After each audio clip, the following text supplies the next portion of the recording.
ان کے پیغمبروں نے کہا کیا تم کو اللہ کے بارے میں شک ہے جو آسمانوں اور زمین کا پیدا کرنے والا ہے؟ وہ تمہیں اس لیے بلاتا ہے کہ تمہارے گناہ بخشے اور ایک مدت مقرر تک تم کو مہلت دے۔ وہ بولے کہ تم تو ہمارے ہی جیسے آدمی ہو، تمہارا یہ منشا ہے کہ جن چیزوں کو ہمارے بڑے پوجتے رہے ہیں ان کے پوجنے سے تم ہمیں روک دو، تو اچھا کوئی کھلی دلیل لاؤ، یعنی معجزہ دکھاؤ۔ پیغمبروں نے ان سے کہا کہ ہاں ہم تمہارے ہی جیسے آدمی ہیں، لیکن اللہ اپنے بندوں میں سے جس پر چاہتا ہے نبوت کا احسان کرتا ہے، اور ہمارے اختیار کی بات نہیں کہ ہم اللہ کے حکم کے بغیر تم کو تمہاری فرمائش کے مطابق معجزہ دکھائیں، اور اللہ ہی پر مومنوں کو تو بھروسہ رکھنا چاہیے۔ اور ہم کیوں اللہ پر بھروسہ نہ رکھیں حالانکہ اس نے ہم کو ہمارے دین کے سیدھے رستے بتائے ہیں، اور جو تکلیفیں تم ہم کو دیتے ہو اس پر ہم صبر کریں گے، اور اہل توکل کو تو اللہ ہی پر بھروسہ رکھنا چاہیے۔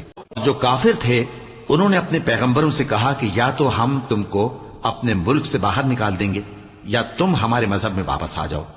بس ان کے پروردگار نے ان کی طرف وحی بھیجی کہ ہم ظالموں کو ہلاک کر دیں گے اور ان کے بعد تم کو اس زمین میں آباد کر دیں گے۔ یہ اس شخص کے لیے ہے جو قیامت کے روز میرے سامنے کھڑے ہونے سے ڈرے اور میرے عذاب سے خوف کرے۔ اور پیغمبروں نے اللہ سے فتح چاہی اور ہر سرکش ضدی نامراد رہ گیا۔ اس کے پیچھے دوزخ ہے اور اسے پیپ والا پانی پلایا جائے گا، وہ اس کو گھونٹ گھونٹ کر کے پیے گا اور گلے سے نہیں اتار سکے گا، اور ہر طرف سے اسے موت آ رہی ہوگی مگر وہ مرنے میں نہیں آئے گا، اور اس کے بعد سخت عذاب ہوگا۔ جن لوگوں نے اپنے پروردگار سے کفر کیا ان کے اعمال کی مثال راکھ کی سی ہے کہ آندھی کے دن اس پر زور کی ہوا چلے جو اسے اڑا لے جائے۔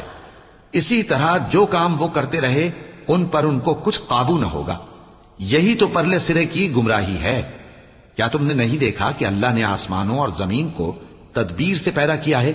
اگر وہ چاہے تو تم کو نابود کر دے اور تمہاری جگہ نئی مخلوق پیدا کر دے، اور یہ اللہ کو کچھ بھی مشکل نہیں۔